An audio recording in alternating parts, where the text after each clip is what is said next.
नंदुरबार मधील एका शाळेत अचानक असा प्रकार घडला की विद्यार्थी, शिक्षक आणि पालक सगळेच घाबरून गेले. सकाळी शाळा नेहमीप्रमाणे सुरू झाली होती. वर्ग भरत होते. विद्यार्थी अभ्यासात गुंतले होते. पण काही क्षणातच संपूर्ण परिसरात आरडाओरड सुरू झाली. काही जण जीव वाचवण्यासाठी पळू लागले, तर काहींनी वर्गाचे दरवाजे बंद केले.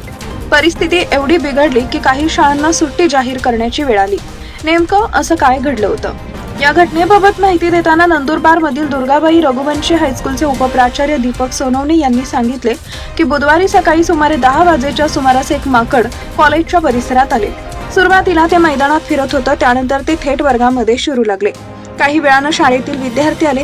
विद्यार्थ्यांनी कुतूहलापोटी माकडांना हुसकावण्याचा प्रयत्न केला, मात्र त्यानंतर दोन्ही माकड अचानक आक्रमक झाली आणि शाळेतच धुमाकूळ घालण्यास सुरुवात केली. शिक्षक आणि कर्मचाऱ्यांनी विद्यार्थ्यांना सुरक्षित ठिकाणी नेण्याचा प्रयत्न केला. माकडांना बाहेर हकलण्यासाठी प्रयत्नही करण्यात आले, मात्र त्यामुळे ती आणखी आक्रमक झाली.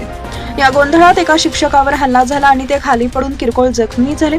त्याचबरोबर 4 विद्यार्थिनींनाही माकडानं चावा घेतल्याची माहिती समोर आली आहे. घटनेची माहिती मिळताच वन विभागाचे पथक घटनास्थळी दाखल झाले.